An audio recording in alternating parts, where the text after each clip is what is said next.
नमस्कार। आप देख रहे हैं द पाइथागोरस क्लासेस। और आज के इस वीडियो लेक्चर में जो फिजिक्स चल रहा था क्लास 10th का पहला चैप्टर लाइट प्रकाश, उसी को आगे कंटिन्यू किया जाएगा।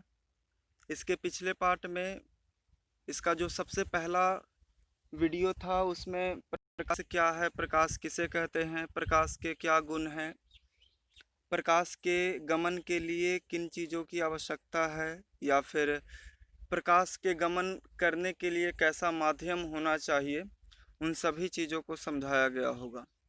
इसका जो दूसरा पार्ट था उसमें प्रकाश का परावर्तन क्या है, प्रकाश का परावर्तन की जो घटना है किस प्रकार से होती है, उसके बारे में बताया गया होगा। तो जो विद्यार्थी अगर इसके पिछले हिस्सा को नहीं देखे हैं, पिछले पार्ट को नहीं देखे हैं, तो पहले आप पिछला हिस्सा देख लीजिए ताकि आपको आगे और कंटिन्यू बेहतर तरीक़ा से समझ में आए और पता चले। आगे कंटिन्यू करते हैं। आज का टॉपिक है प्रतिबिंब। प्रतिबिंब जिसको बोलचाल की भाषा में चित्र, फोटो और इमेज भी कहते हैं। फोटो का या प्रतिबिंब का अर्थ हुआ क्या? मान लीजिए कि अगर आप दर्पण के सामने खड़े होते हैं, दर्पण यानी आईना, तो खड़े होने के तत्पश्चात होता क्या है कि आपका चित्र उस आईने में दिखाई पड़ता है। तो वो दर्पण में आपका चूँकि प्रतिबिंब बन गया, दर्पण में आपका प्रतिबिंब बन गया। उदाहरण के लिए जैसे ही आप जिस मोबाइल से इस वीडियो को देख रहे हैं उस मोबाइल के कैमरा को ऑन करके आप अपना फ़ोटो खींच सकते हैं, आप अपने आसपास के वस्तुओं का फ़ोटो चित्र खींच सकते हैं। तो प्रतिबिंब का अर्थ होता है किसी वस्तु का चित्र, किसी वस्तु का फ़ोटो। प्रतिबिंब वास्तव में दो प्रकार के होते हैं, वास्तविक प्रतिबिंब और काल्पनिक प्रतिबिंब। वास्तविक प्रतिबिंब को रियल इमेज और काल्पनिक प्रतिबिंब को वर्चुअल इमेज कहा जाता है अंग्रेजी में। काल्पनिक प्रतिबिंब को कुछ कुछ पुस्तकों में आभासी प्रतिबिंब भी लिखा रहता है। तो काल्पनिक प्रतिबिंब कहें या फिर आभासी प्रतिबिंब कहें, दोनों समान शब्द है। प्रतिबिंब, प्रतिबिंब का अर्थ हुआ किसी वस्तु का चित्र जो दर्पण में बन सकता है या फिर आपके मोबाइल के कैमरे से बन सकता है। तो प्रतिबिंब का अर्थ हुआ किसी वस्तु का चित्र। और प्रतिबिंब दो प्रकार के होते हैं, वास्तविक प्रतिबिंब और काल्पनिक प्रतिबिंब। वास्तविक प्रतिबिंब जिसको रियल इमेज कहते हैं अंग्रेजी में, और काल्पनिक प्रतिबिंब को वर्चुअल इमेज कहते हैं। प्रतिबिंब की परिभाषा से सबसे पहले शुरू करते हैं कि प्रतिबिंब किसे कहते हैं, प्रतिबिंब कितने प्रकार के होते हैं। अगर परीक्षा में यह प्रश्न पूछा जाए तो उसका जवाब किस प्रकार से देना है।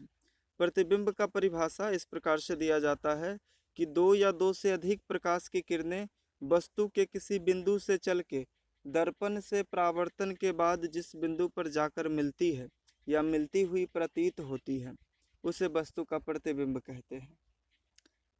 डिफिनेशन को अगेन सुनिए एक बार फिर से। दो या दो से अधिक प्रकाश की किरणें, दो या दो से अधिक प्रकाश की किरणें, कम से कम दो, अधिक से अधिक अनगिनत, दो या दो से अधिक प्रकाश की किरणें वस्तु के किसी बिंदु से चल के दर्पण से परावर्तन के बाद जिस बिंदु पर जाकर मिलती है या मिलती हुई प्रतीत होती है उसे वस्तु का प्रतिबिंब कहते हैं। समझिएगा जो चीज़ें हम बोलना चाह रहे हैं, आप ध्यानपूर्वक सुने और समझें। जैसे ही अगर आप दर्पण के सामने खड़े होते हैं तो दिन के समय में मैं लाइट की बात कर रहा हूँ कि जहाँ पर प्रकाश उपस्थित है, जहाँ पर प्रकाश उपस्थित है, या रात में भी कमरे में लाइट जल रहा हो, तो अगर आप दर्पण के सामने जैसे ही खड़ा होते हैं तो बहुत सारी प्रकाश की किरणें आपके शरीर के ऊपर पड़ती हैं, और शरीर पर पड़ने के बाद वो प्रकाश की किरणें चारों दिशाओं में फैल जाती हैं। बहुत सारी प्रकाश की किरणें होती है जो दर्पण पर भी पड़ती है, और दर्पण पर पड़ने के बाद वो परावर्तन के नियम का पालन करेगी। जैसा कि हमने पिछले भाग में बताया भी था, परावर्तन की घटना से संबंध इस प्रकार से है, परावर्तन की घटना ही इस प्रकार से होती है कि जब प्रकाश की किरणें किसी चमकदार सतह पर, चमकीला सतह पर पड़ती है तो टकरा करके वापस लौटती है, उस घटना को प्रकाश का परावर्तन कहते हैं। और वही प्रकाश के परावर्तन का घटना का संबंध है किसी वस्तु के प्रतिबिंब के बनने में, किसी वस्तु के प्रतिबिंब के बनने में। जैसे ही आप दर्पण के सामने खड़े होते हैं तो बहुत सारी प्रकाश की किरणें आपके ऊपर पड़ती है और वो सभी दिशाओं में फैल जाती है। बहुत सारी प्रकाश की किरणें जो दर्पण पर पड़ती है और परावर्तन के नियम का पालन करते हुए दर्पण के जितना भाग पर छायांकित करती है आपको, वही हिस्सा आपका प्रतिबिंब है, वही हिस्सा जो है आपका प्रतिबिंब है। और परिभाषा इसका इसी प्रकार से देना है कि दो या दो से अधिक प्रकाश की किरणें वस्तु के किसी बिंदु से वस्तु के किसी भाग से चल के दर्पण से परावर्तन के बाद जिस बिंदु पर जाकर के मिलती है या मिलता हुआ प्रतीत होता है, मिलता हुआ मालूम पड़ता है, उसे वस्तु का प्रतिबिंब कहते हैं। और प्रतिबिंब का परिभाषा आप इस प्रकार से दीजिएगा। इसके आगे एक प्रश्न पूछता है परीक्षा में कि वास्तविक प्रतिबिंब और काल्पनिक प्रतिबिंब में क्या अंतर है, या फिर वास्तविक प्रतिबिंब और आभासी प्रतिबिंब में कोई दो अंतर बताएं। तो दोनों में क्या डिफरेंस है उसे समझने का प्रयास कीजिए। वास्तविक प्रतिबिंब और आभासी प्रतिबिंब। वास्तविक प्रतिबिंब किरणों के वास्तविक कटान से बनता है, यानी किरणों के वास्तविक रूप से मिलने पर जो प्रतिबिंब बनता है वो वास्तविक प्रतिबिंब है, और किरणों के काल्पनिक कटान से जो प्रतिबिंब बनता है वो काल्पनिक प्रतिबिंब होता है। यानी काल्पनिक रूप से मिलने पर, काल्पनिक का अर्थ होता है जो कल्पनाओं में किया गया हो, जो इमेजिन किया जा रहा है। तो किरणों के काल्पनिक कटान से जो प्रतिबिंब बनता है उसे काल्पनिक प्रतिबिंब या आभासी प्रतिबिंब कहते हैं। वास्तविक प्रतिबिंब हमेशा उल्टा होता है। दूसरा डिफरेंस है कि वास्तविक प्रतिबिंब जो है हमेशा वस्तु के सापेक्ष उल्टा होता है, और काल्पनिक प्रतिबिंब वस्तु के सापेक्ष हमेशा सीधा होता है। और तीसरा अंतर है, वास्तविक प्रतिबिंब को हम पर्दे पर प्राप्त कर सकते हैं, जबकि काल्पनिक प्रतिबिंब को पर्दे पर प्राप्त नहीं किया जा सकता है। तीसरा अंतर जो है, प्रमुख अंतर इसको हम कहते हैं कि वास्तविक प्रतिबिंब को हमेशा पर्दे पर उतारा जा सकता है, जबकि काल्पनिक प्रतिबिंब को पर्दे पर उतारा नहीं जा सकता है। चलिए, वास्तविक प्रतिबिंब और काल्पनिक प्रतिबिंब में अंतर पूछे तो इस प्रकार से उसका अंतर बताना है। बिहार बोर्ड में अक्सर ये प्रश्न पूछे जाते हैं। एक तो सबसे पहला कि प्रतिबिंब किसे कहते हैं, कितने प्रकार के होते हैं, तो वो वाला जो हमने प्रतिबिंब का आपको परिभाषा बताया वो परिभाषा आप बता सकते हैं, और प्रतिबिंब दो प्रकार के होते हैं इसके बारे में भी बता सकते हैं। और एक प्रश्न आता है कि वास्तविक प्रतिबिंब और काल्पनिक प्रतिबिंब में अंतर बताएं, तो यह भी एक बहुत ही महत्वपूर्ण सा प्रश्न है। और बहुत सारे प्रश्न इससे ऑब्जेक्टिव में भी पूछे जाते हैं, जैसे 3-4 ऑप्शन दे करके निम्न में से किस प्रतिबिंब को पर्दे पर प्राप्त किया जा सकता है। मान लीजिए ऑप्शन में रहे वास्तविक प्रतिबिंब, काल्पनिक प्रतिबिंब, सी में रहे दोनों और डी में इनमें से कोई नहीं, तो वास्तविक प्रतिबिंब हो जाएगा। निम्न में से कौन सा प्रतिबिंब सदैव वस्तु के उल्टा होता है, तो वास्तविक प्रतिबिंब।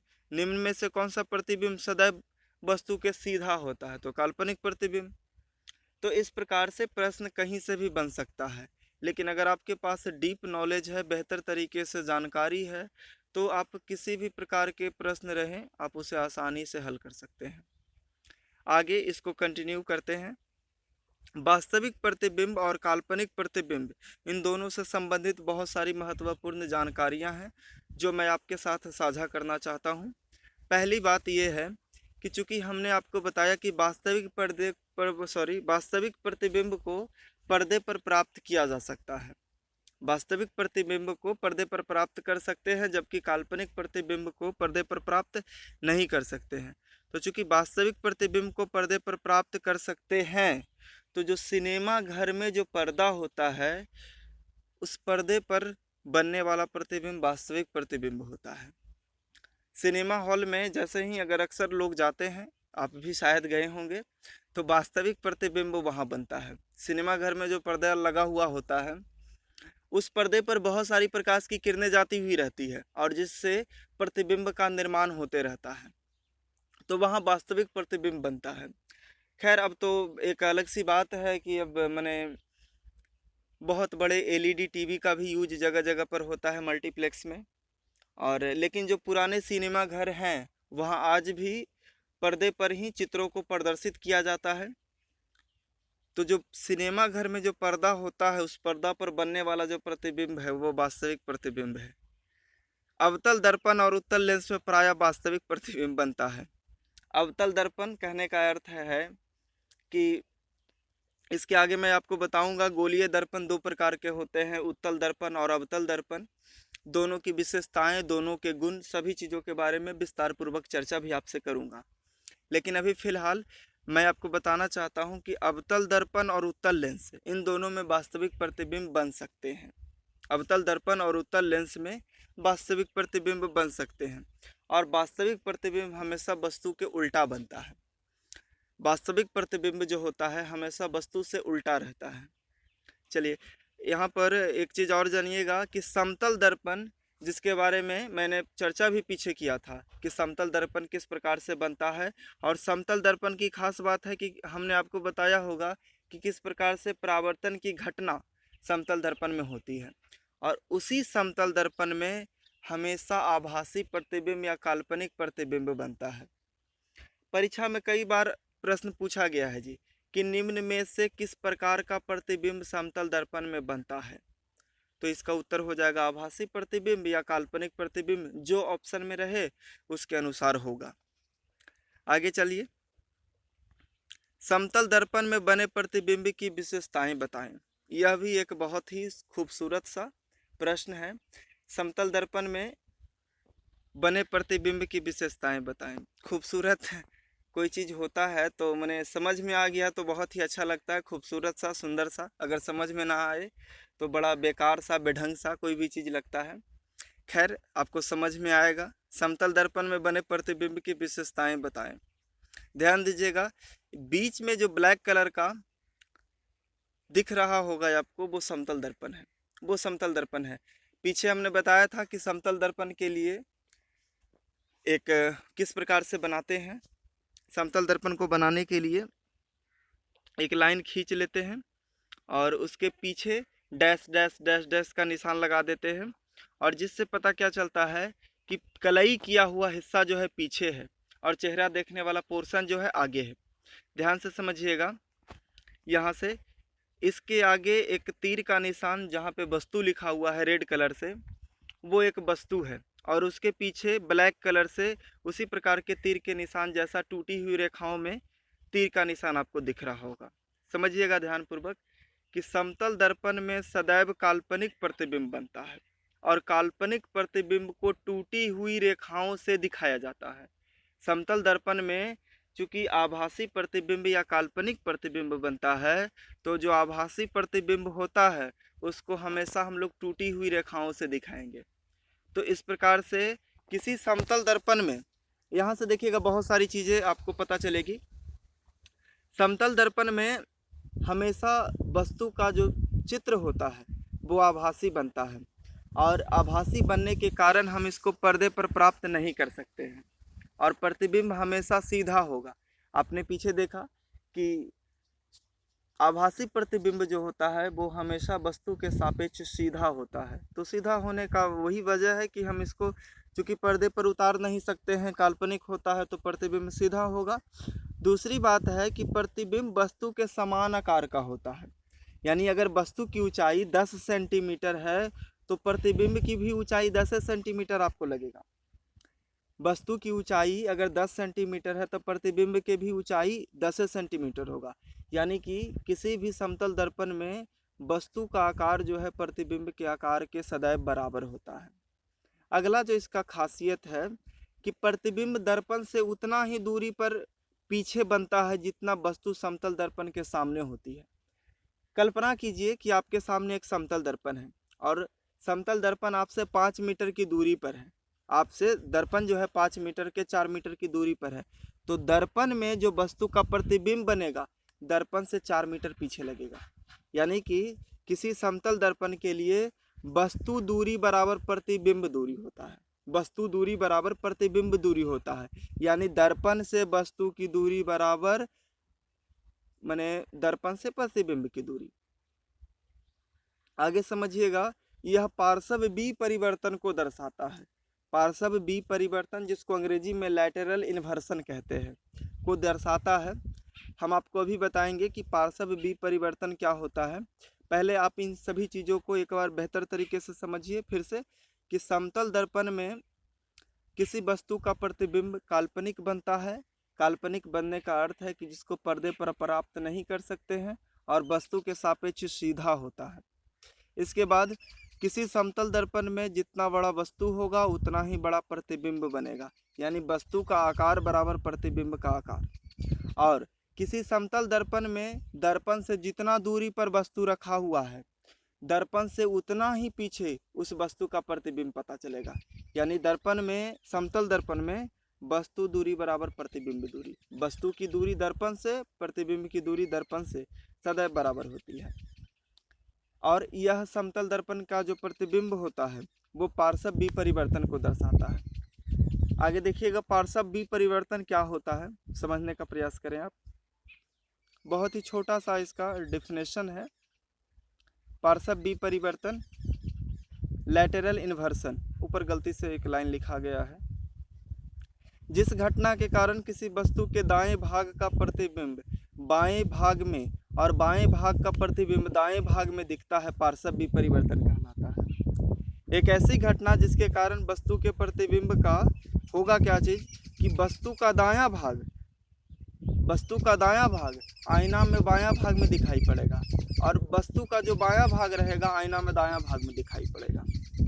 कहने का अर्थ हुआ कि कभी आप गौर भी किए होंगे इन सब चीज़ों को, कि अगर आप मान लीजिए कि आप दर्पण के सामने खड़े हैं, तो दर्पण के सामने जब आप खड़े हैं तो आप अपना दाहिना हिस्सा उठाइएगा, दाहिना हाथ या दाहिना पोर्शन, कुछ भी दाहिना हाथ, तो लगेगा कि बायां हाथ उधर से उठ गया, और जब आप इधर से बायां हाथ उठाइएगा तो उधर से लगेगा दायां हाथ उठ गया।